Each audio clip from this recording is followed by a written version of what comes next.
Se han descubierto nuevas formas de relámpagos totalmente diferentes, hasta 1000 veces más potentes que todos los rayos conocidos. Mientras los relámpagos normales se proyectan hacia abajo, por debajo de las nubes, estos rayos gigantescos se disparan hacia arriba, a 80 kilómetros hacia el espacio.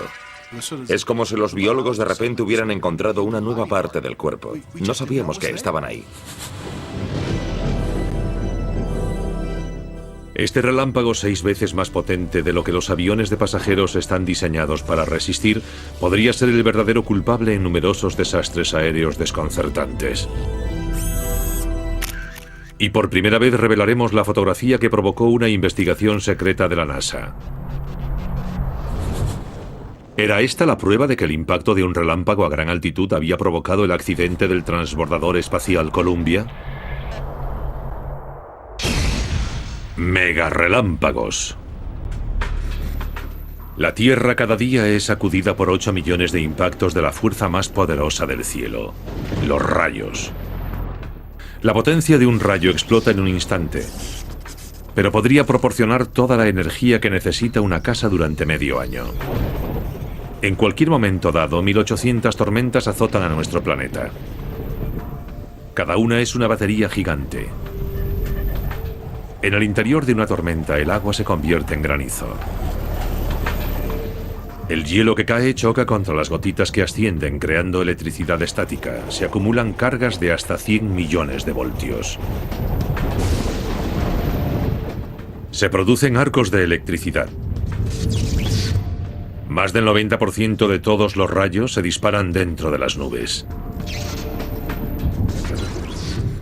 Pero una tormenta muy cargada disparará una cascada de electricidad hacia la Tierra que será atraída hacia el punto más alto. Una brizna de hierba puede desencadenar un relámpago. O incluso una persona.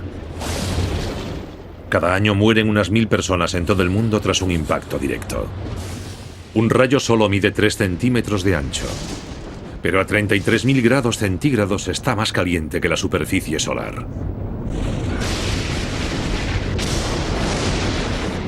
Este calor se expande por el aire circundante que explota hacia afuera en forma de trueno. Es el sonido del relámpago. El resplandor del relámpago viaja a la velocidad de la luz. Su trueno se desplaza mucho más lento. Cuanto menos tiempo transcurra entre el resplandor y el trueno, más cerca está el rayo. Pocos impactos de nube a tierra miden más de 3 kilómetros. Y los manuales decían que por encima de las nubes no podía haber rayos.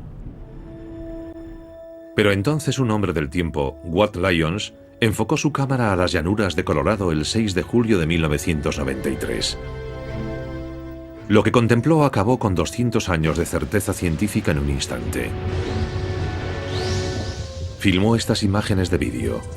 Muestran relámpagos de 80 kilómetros de altura y 40 kilómetros de ancho, que disparan por encima de las nubes. Su existencia había sido tachada de fantasía. Ahora su descubrimiento arroja nueva luz sobre por qué algunos aviones se precipitaron desde el cielo.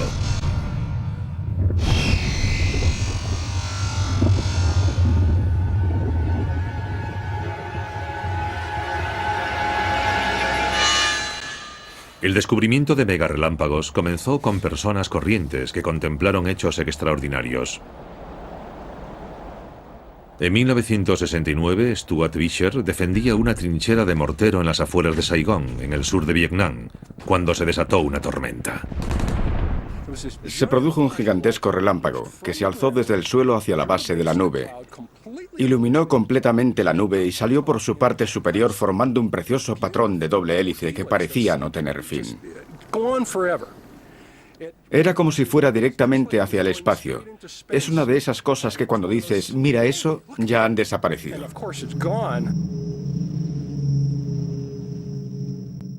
Incluso hay fotografías. Esta se obtuvo en el monte Isa, en Australia, en 1968. Los científicos habían ignorado estos avistamientos. Skip Bogan, ingeniero de la NASA, conoció a un testigo que había visto unos relámpagos gigantes en 1981. Debido a su instrucción como piloto, Bogan se tomó los avistamientos muy en serio. Escribí un artículo en una revista y les pedí a los pilotos que me informasen si habían visto algún relámpago o cosa extraña. Unos 19 me contestaron afirmativamente. El piloto Larry Partridge fue uno de los que escribió a Vaughan contándole que había visto un relámpago gigante sobre las nubes, ascendiendo y no descendiendo. De repente, ese enorme relámpago subió y desapareció en el cielo azul. El capitán se volvió hacia mí y me dijo con los ojos abiertos, ¿has visto eso? Yo le contesté que sí. Ambos nos volvimos y le preguntamos al ingeniero de vuelo. Él nos dijo, eso es imposible. Los relámpagos no van hacia arriba.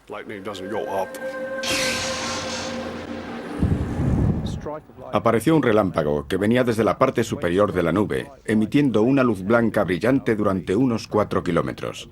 Después se rompió en un haz que abarcaba todos los colores y desapareció hacia el espacio.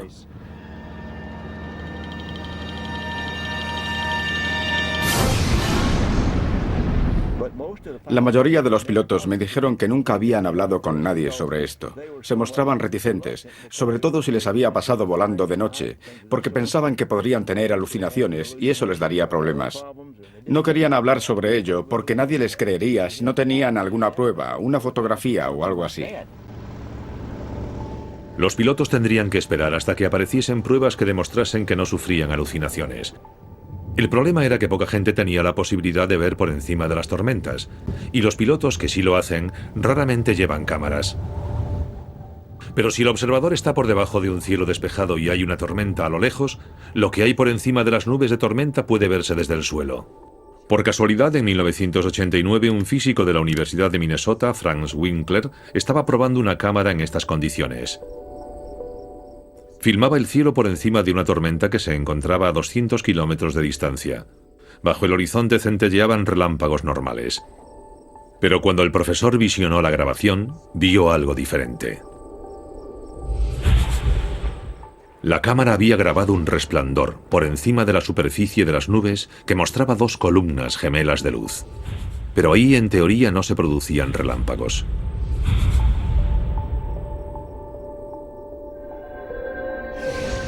Con 10 veces el tamaño del Everest, el misterioso relámpago empequeñecía a cualquier rayo del que se tuviera constancia. La posibilidad de un relámpago gigante llegó en mal momento para la Agencia Espacial Estadounidense, la NASA.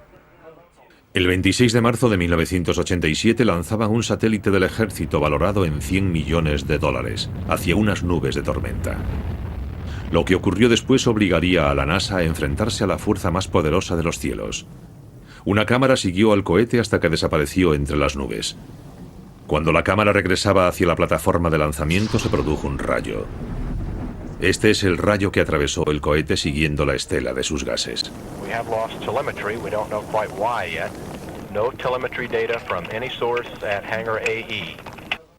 El rayo había destrozado los ordenadores de a bordo y el vehículo se desviaba de su rumbo.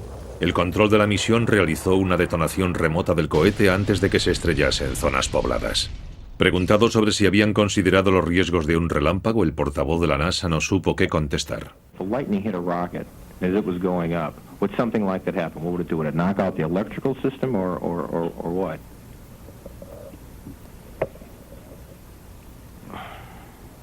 Well, there could be any number of things would happen. I think at this point I don't want to really speculate.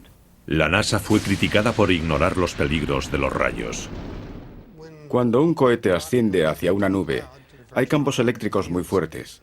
El cohete es muy largo, metálico, conductor, pero además queda una estela de iones por debajo que se extiende a lo largo de 2-3 veces la longitud del cohete. Tenemos un cable muy largo y un campo muy fuerte de tal vez 10, 20, 30.000 voltios por metro a lo largo de más de 400 metros, que puede generar el equivalente a 1 millón de voltios. De modo que tenemos una descarga a través del cohete de la estela que provoca el rayo. En el peor de los casos, el cohete podría llegar a explotar. Cuando en 1989 se filmó un resplandor misterioso, la NASA tuvo razones para temer a una nueva forma de relámpago que pudiera provocar la explosión de un cohete muy por encima de las nubes. La NASA pidió a Skip Bogan que encontrase pruebas de que el fenómeno era real. Él buscó resplandores similares en los archivos de tormentas de la NASA, filmados desde la órbita de la Tierra. Tuvimos ocasión de visionar unas 17 o 20 horas de cintas y fuimos fotograma a fotograma. Tuvimos que identificar cada fotograma de vídeo de la cinta y compararlo con lo que sabíamos que había ahí fuera. En 1992, el trabajo detectivesco había dado como resultado imágenes asombrosas. Mostraban la superficie de la Tierra, columnas brillantes que se disparaban hacia arriba a 70 kilómetros de las nubes y ascendían en el horizonte.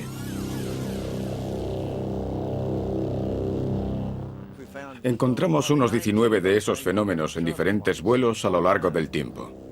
La NASA temía que pudieran ser más peligrosos que los rayos normales que habían impactado previamente contra sus cohetes.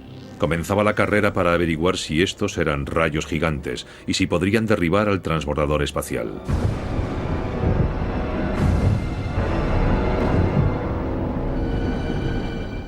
La NASA recurrió a Watt Lyons, un experto mundial en la detección de impactos de rayos lejanos. La NASA se había servido de sus conocimientos para realizar lanzamientos más seguros después del desastre de 1987. Ahora compartía sus temores por el nuevo descubrimiento. Parecía que esta nueva forma de rayo no iba hacia abajo, sino hacia arriba. Naturalmente, la gente estaba preocupada por la seguridad y se decidió averiguar qué era todo esto. El observatorio de Watt Lyons en el Monte Yaca era perfecto para cazar relámpagos. Los cielos despejados de Colorado permitían ver las tormentas que se producían a 1000 kilómetros de distancia en el callejón de los tornados. Los estados de las llanuras afectados por los peores rayos de los 20 millones que caen cada año en los Estados Unidos. Aquí arriba, en el borde de la pradera, estamos en el punto más alto de las llanuras. Y a partir de aquí hay un terreno más bajo a lo largo de 1000 kilómetros. Esto es lo que solían llamar el Gran Desierto americano. Básicamente es llano.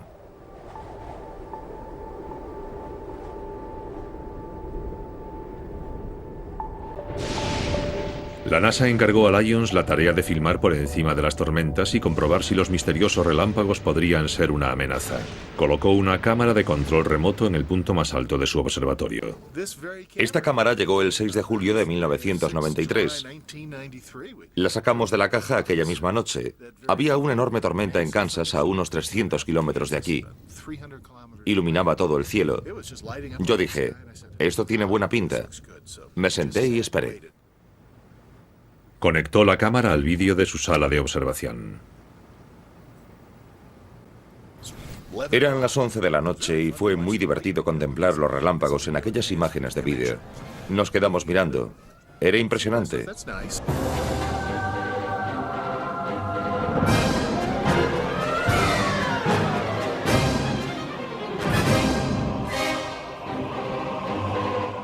Las 12 de la noche, qué bonito. La 1, qué bonito. Pero no pasaban grandes cosas. Lyons estaba cansado de observar la tormenta cuando de repente vio resplandores que no se comportaban como los relámpagos normales. Entonces, vi algo en la pantalla y dije, ¿qué ha sido eso?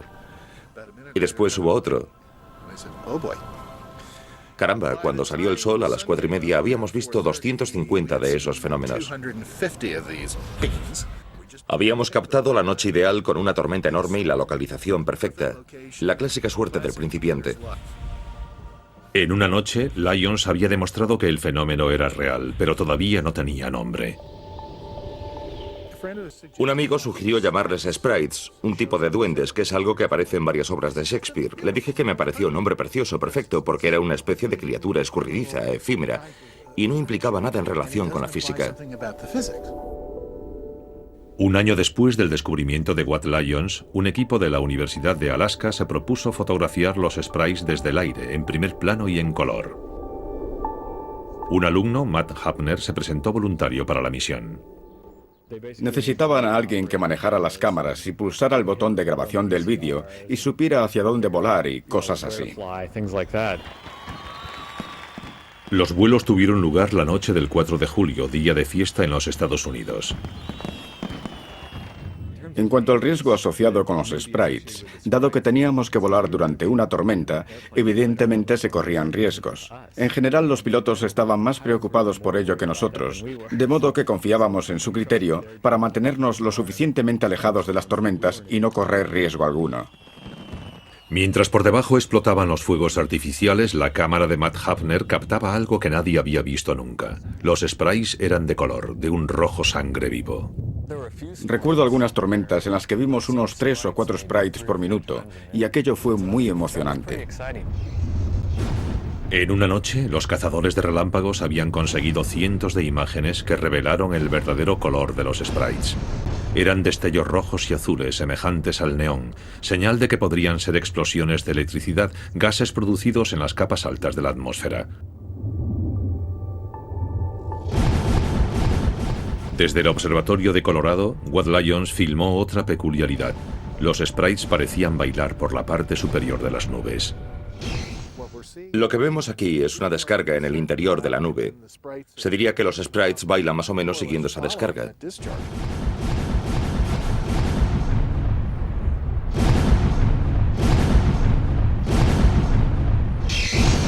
Pero era tan solo un truco de la luz. Los relámpagos normales advierten de su potencia con el sonido de un trueno. Si los sprays producían un sonido similar, sería prueba de que eran algo más que un espejismo. Un sprite es algo impulsivo, así. Lo que significa que hay mucho aire que sufre un calentamiento o que es empujado. Así que a mí me preocupaba si habría algo parecido a un trueno que fuese provocado por un sprite. El doctor Alfred Bedar, buscador de truenos de sprays, había sido uno de los guardianes de la seguridad mundial durante la Guerra Fría. If the communist bloc does attack, our radar sites and observers will sound the alert. Su equipo de audio cerca de Boulder, Colorado, puede oír frecuencias no detectables por los oídos humanos. Son los infrasonidos. Hasta la llegada de los satélites, su sistema era el principal para detectar pruebas atómicas. Es capaz de detectar sonidos en el otro extremo del mundo. Si pudiera medir los infrasonidos de los sprays, demostraría que tienen potencia suficiente para explotar en el mismo espectro de una bomba atómica.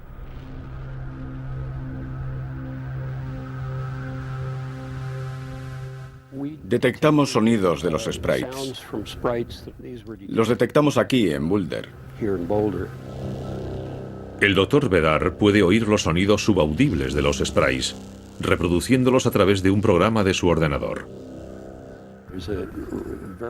Hay como un ruido sordo muy fuerte, pero que es subaudible. Aunque si lo reproduces a mucha velocidad, no es agradable estar cerca. Ninguna bomba atómica comunista había escapado al equipo infrasónico del Dr. Bedar. Ahora los sprays rojos podían ser identificados a distancia, incluso los que se producían durante las horas del día. Los sprays podían oírse. Había que examinarlos con mayor detalle. El profesor Un Ranginan, un físico de renombre de la Universidad de Stanford, animaría a sus alumnos a adentrarse en sus ardientes núcleos. Animé a uno de nuestros alumnos, Elizabeth Gerken. Le dije, Elizabeth, ¿por qué no hacemos mediciones telescópicas de esto? Lo que vimos en las primeras imágenes, en algunos sprites al menos, es que el cuerpo del sprite estaba formado por varios cientos de filamentos. El telescopio de Inan ayudó a demostrar que un sprite, que al principio se creía que iba hacia arriba, en realidad se proyecta hacia abajo.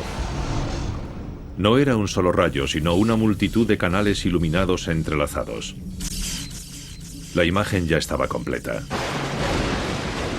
Para ver los relámpagos gigantes había que detener el tiempo, porque los sprays son más rápidos que un parpadeo.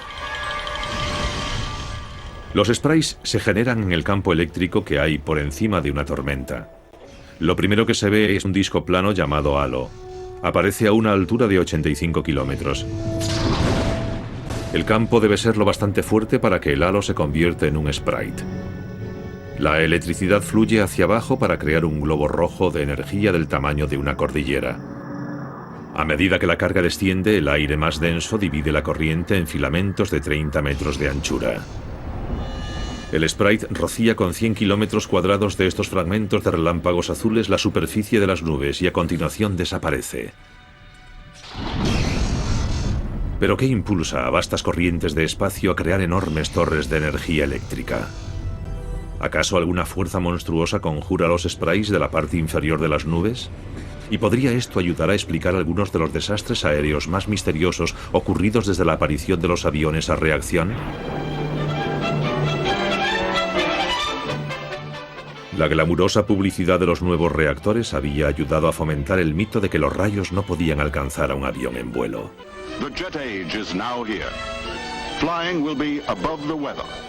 Los reactores no eran inmunes a la meteorología, con frecuencia caían rayos sobre ellos. Cada 1500 horas de vuelo, lo que supone 1 o 2 rayos por avión y año. No es algo raro, es algo muy habitual. Los aviones no suelen sufrir desperfectos a consecuencia de los rayos, aunque los impactos alcanzan los 100 millones de voltios, duran solo milisegundos. La cubierta metálica de un reactor permite que la electricidad lo atraviese sin dañarlo, dejando solo daños superficiales. Pero he aquí un acertijo mortal. Los rayos han matado a 483 personas en 5 accidentes de avión graves en 30 años. El desastre que acabó con el mito de que los reactores eran a prueba de rayos ocurrió en 1963. Existe una grabación de aquel momento.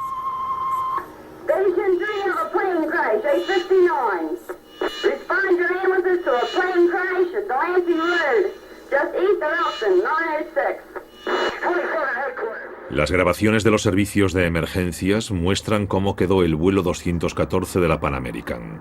En su descenso hacia Filadelfia en 1963, el avión se introdujo en una tormenta y posteriormente se estrelló en un maizal. Murieron las 81 personas que iban a bordo. La investigación oficial culpó a la explosión de uno de los depósitos de combustible, pero hizo constar que un enorme rayo había volado parte de un ala y quemado los remaches. Si los aviones eran a prueba de rayos normales, ¿qué había derribado al vuelo 214?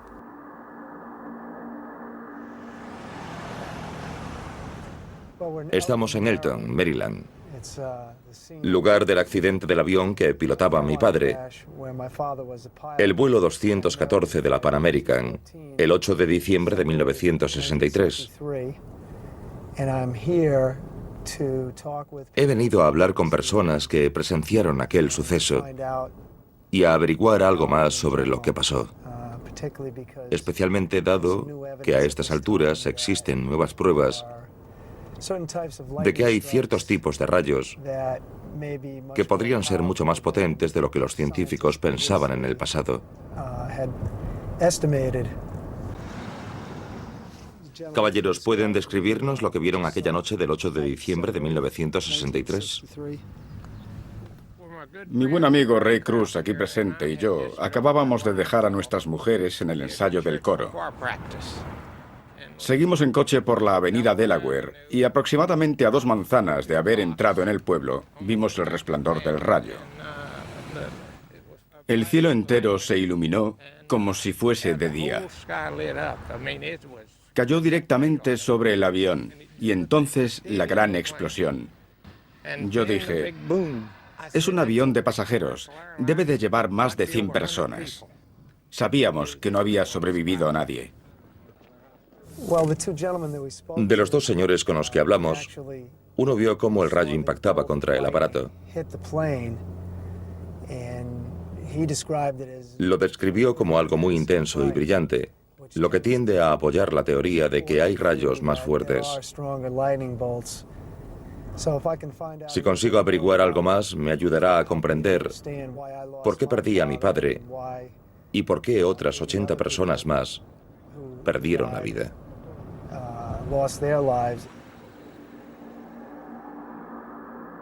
Los meteorólogos tendrían que olvidar sus manuales para resolver el misterio. Si repasas los manuales de hace unos 30 años, la mayoría de la gente pensaba que un relámpago era una chispa gigante con carga negativa que iba hacia el suelo.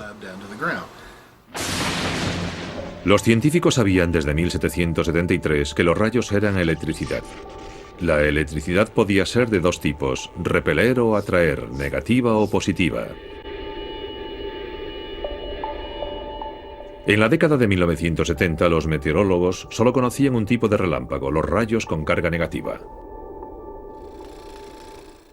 Con la aparición de detectores de relámpagos que funcionan basándose en otros sistemas para contemplar lo que ocurre en el interior de los rayos, descubrimos que muchos de ellos actuaban a la inversa. Enviaban carga positiva hacia el suelo, empezaron a ser conocidos como rayos positivos. No nos dimos cuenta de que había diferencias importantísimas, no solo impactan en 8 o 10 milisegundos, sino que caen y arden durante centésimas y centésimas de milisegundos, que es una eternidad cuando hablamos de 15.000 kiloamperios. Los rayos positivos podrían explicar el enigma de Elkton.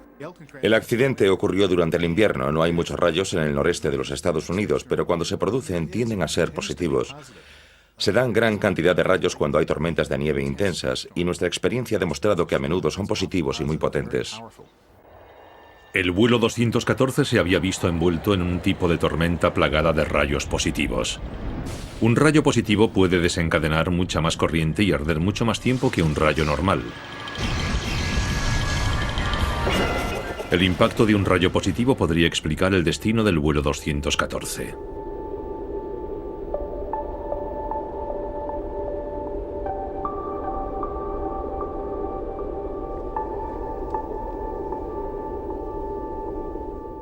Pero hasta que un investigador de accidentes aéreos vio a su amigo zarandeado en el cielo, la verdadera potencia de esta nueva forma de rayos positivos seguiría siendo un misterio.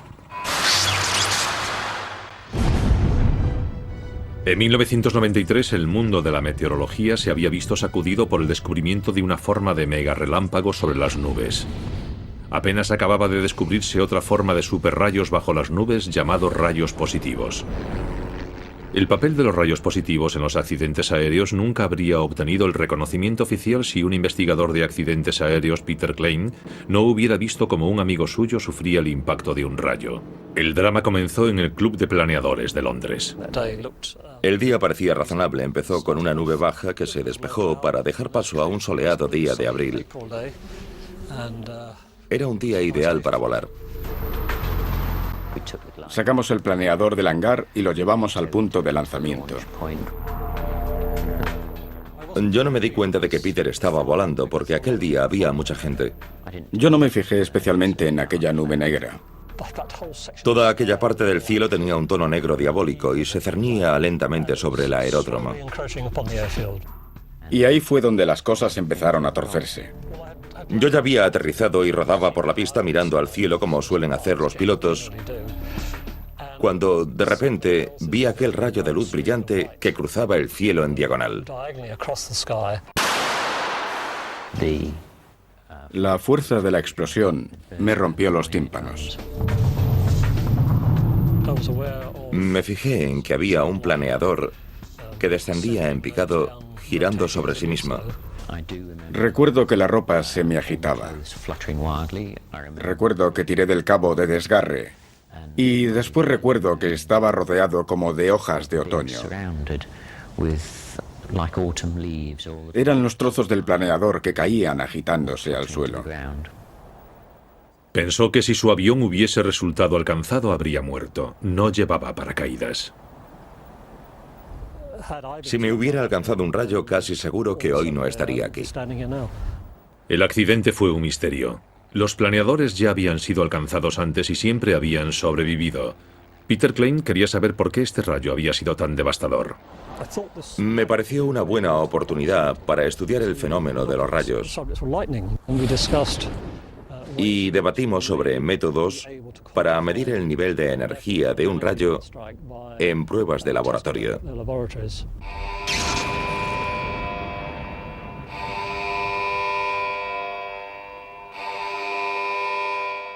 El laboratorio podía imitar rayos corrientes, pero los daños de este planeador estaban fuera de lo normal.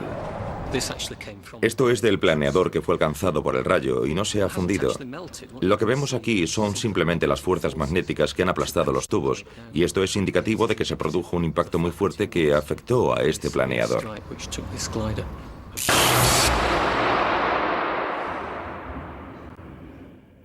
Para imitar el impacto del rayo, usamos un generador de impulsos que puede generar más de 1 millón de voltios.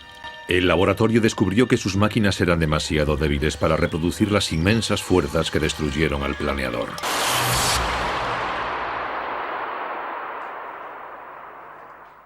Este hallazgo tenía implicaciones siniestras. Tras analizar todos los datos, se llegó a la conclusión unánime de todos los participantes de que este fenómeno habría alcanzado hasta 6 veces el valor que el avión estaba diseñado para soportar sufriendo daños mínimos. Aunque parecen rayos normales, estos relámpagos positivos pueden arder hasta 10 veces más tiempo y desencadenar hasta 6 veces la potencia de un rayo negativo normal. El rayo asesino viajaba con un cómplice más imponente si cabe.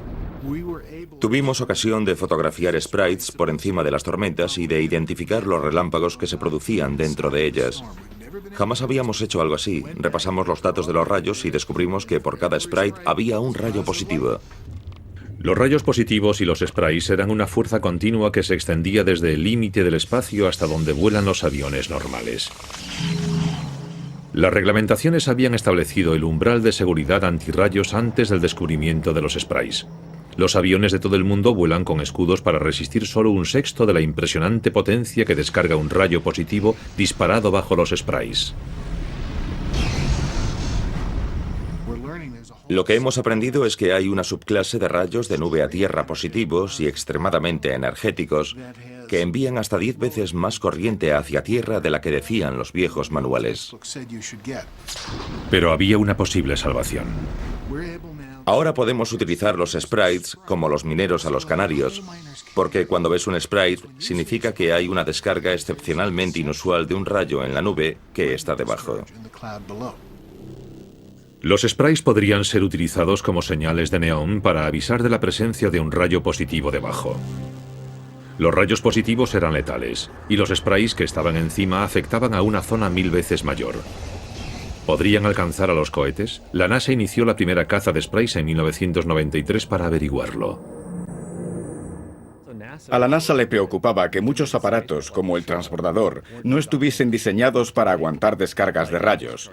Y si viajaba a través de sprites, ¿qué posibles efectos tendría eso sobre el transbordador o sobre otra nave espacial? En 1996, Walt Lyons informó a la NASA de los peligros de los sprays. Su conclusión era que su enorme tamaño repartía su energía, lo que los convertía en improbables asesinos. Pero advertía que no se sabía lo suficiente como para estar seguros de que fuesen inofensivos. Llegamos a la conclusión de que el transbordador espacial posiblemente no corría peligro ante los sprites. Pero no estoy seguro de si algún astronauta ha atravesado ya alguno. No lo sabemos con seguridad. Sucede que si tienes unos 100 descensos hacia Kennedy para aterrizar sobre el medio oeste de los Estados Unidos durante las noches de verano, tienes una oportunidad entre 100 de verte envuelto en algún tipo de sprite. 3, 2, 1... La NASA se arriesgó en la misión 107 del transbordador en enero de 2003.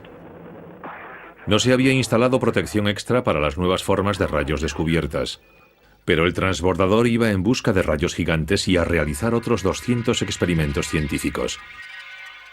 La caza de sprays había sido iniciada por Yoav Yair, el mayor experto en rayos de Israel. Se me ocurrió la idea de investigar sobre sprites desde el espacio durante la parte nocturna de la órbita. Ya había habido algún intento de observar los sprites desde el espacio, pero nosotros contábamos con mejores instrumentos a bordo, así que pensábamos que podíamos hacerlo bien y descubrir a esos esquivos sprites. Un amigo suyo, el primer astronauta israelí, Ilan Ramon, filmaría los relámpagos desde el interior del transbordador. Estos fenómenos son nuevos para los científicos, que intentan saber en qué consisten, y nuestras cámaras son la mejor forma para monitorizar e intentar captar a estos sprites y ver cómo ascienden hacia el espacio. La tripulación persiguió a los megarelámpagos durante 42 órbitas nocturnas.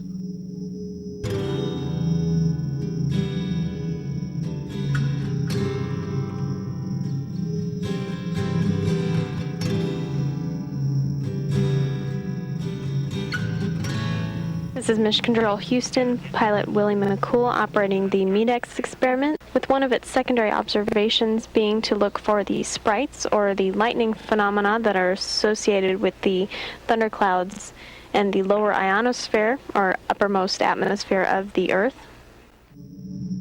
La tripulación filmó horas de vídeo de tormentas gigantes como esta. Siguieron a los relámpagos que iluminaban las nubes desde abajo para identificar la zona en la que explotaban los sprays por encima de las nubes al borde del espacio.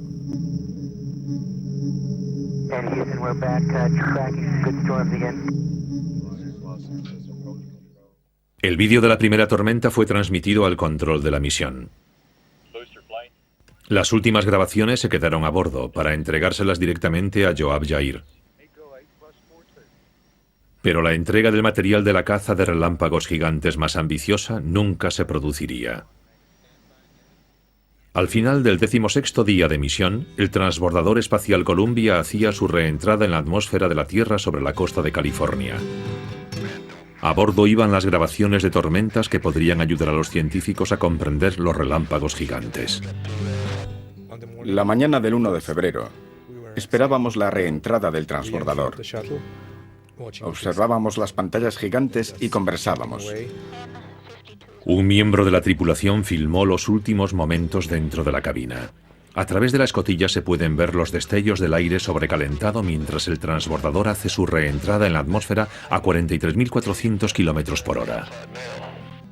Las cámaras del control de la misión en Houston graban las últimas comunicaciones. Everything looked good to you.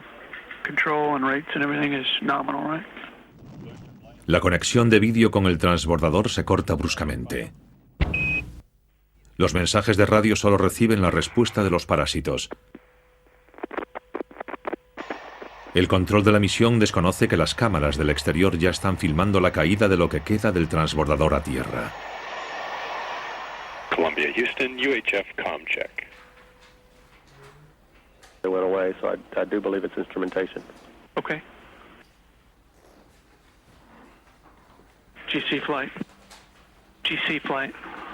Fly GC. Lock the doors.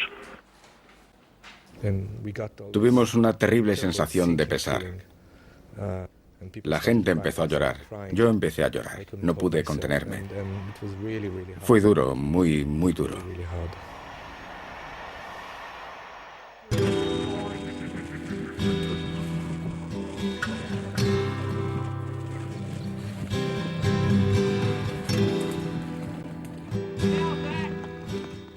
Los investigadores se dispersaron por los estados de Luisiana y Texas para recoger restos del aparato. Todos los astronautas que habían sido enviados a cazar relámpagos gigantes estaban muertos, y se temió que los cazadores de rayos hubieran sido abatidos por el fenómeno que habían ido a investigar. Parte de mi trabajo consiste en controlar una batería de detectores de rayos. Y aquella mañana me llamó Murray Pongras, uno de mis supervisores del laboratorio, para preguntarme si había visto las noticias. Le contesté que no y me dijo que recopilara todos mis datos porque había desaparecido el transbordador. Al saber que la desintegración había comenzado en la costa oeste, comprobamos los partes meteorológicos y pensamos en los sprites. Los cazadores de relámpagos habían recibido otra sorpresa procedente de San Francisco. Otra cámara había fotografiado el descenso del transbordador.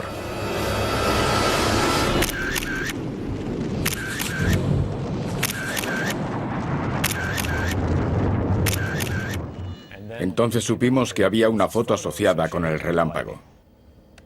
Cuando se enteró del accidente, el doctor Peter Goldie ya estaba preocupado por una anomalía que había descubierto en una de sus fotos de la reentrada del transbordador.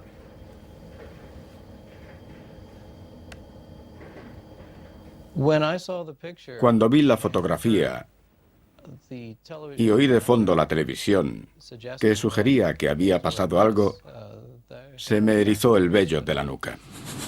La fotografía que conmocionó a Goldie mostraba la línea clara que deja el Columbia en los 8 segundos de exposición de esta foto. A la estela de la reentrada se une una espiral púrpura de luz. Yo no sabía lo que era, pero tenía toda la apariencia de ser un rayo. El presunto rayo impactó 2 segundos antes de que un resplandor más claro indicara que la lanzadera se estaba haciendo pedazos. 6 minutos después el transbordador explotaba. Cuando un periódico se hizo con la foto, el potencial asesino de los megarelámpagos llegó a todas las portadas. El accidente fue un sábado y el domingo ya publicamos un artículo informando de esta fotografía obtenida en Marin. Y unos días después, el miércoles, comentamos en mayor profundidad la foto. Creo que la bautizamos la asombrosa foto de San Francisco. El periódico había visto la foto, pero le habían prohibido publicarla. La NASA envió a un agente para recoger la imagen y la cámara.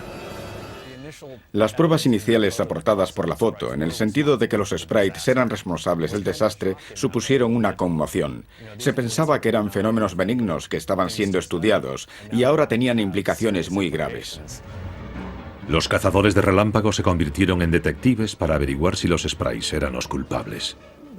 Había una fotografía y cierta preocupación, porque el transbordador durante su reentrada había pasado por las altitudes a las que se producen los sprites y otros fenómenos eléctricos.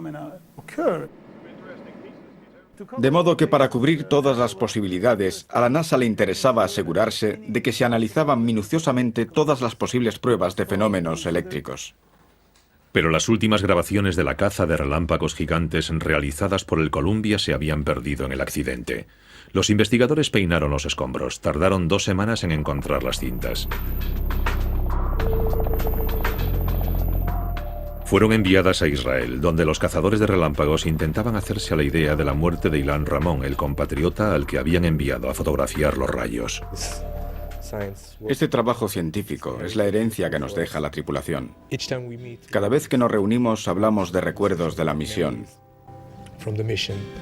de cosas personales. De momento solo hemos visto 1 hora y hemos encontrado al menos 50 casos confirmados a los que llamamos imágenes y que estamos seguros son sprites o cosas que todavía no sabemos qué hemos visto.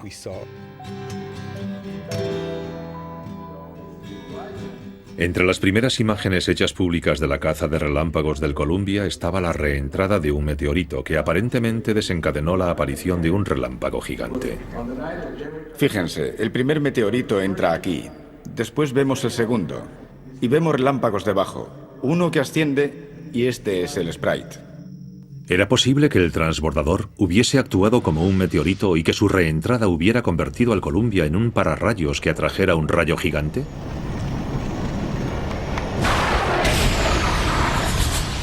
La NASA consideró esta terrible posibilidad en secreto. Mientras tanto, se informaba a la opinión pública de que el accidente se había producido debido al daño de una de las alas y una mala gestión. La primera causa fue la espuma que se desprendió e impactó contra el carbono reforzado. La segunda fue el fallo dentro de la NASA de los sistemas de verificación.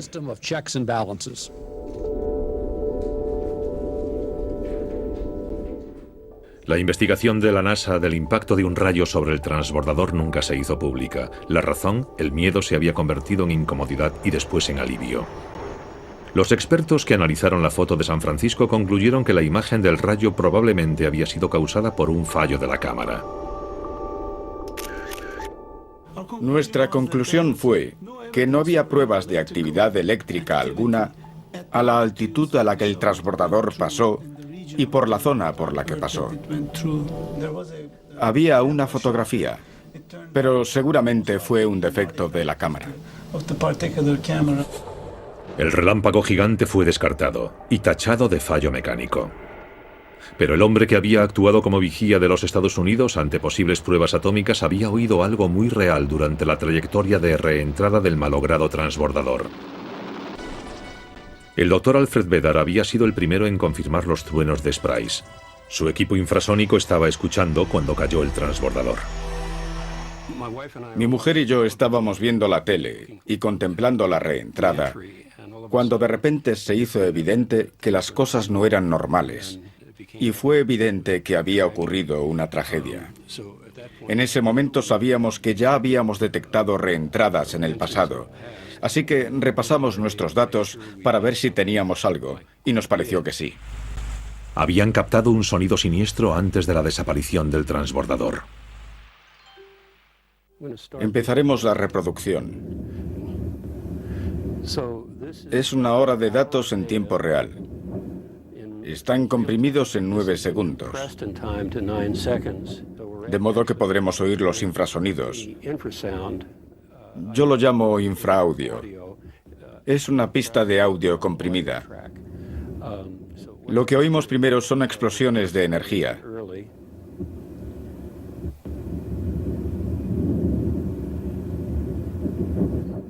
Siguen por aquí. Después un ruido sordo hueco.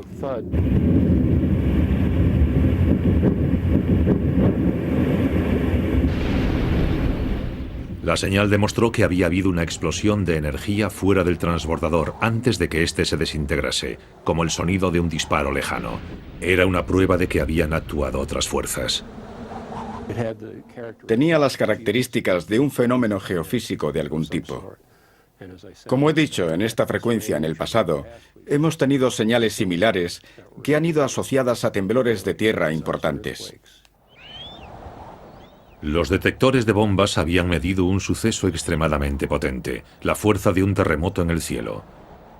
Se calculó que su epicentro estaría en el rumbo del malogrado transbordador.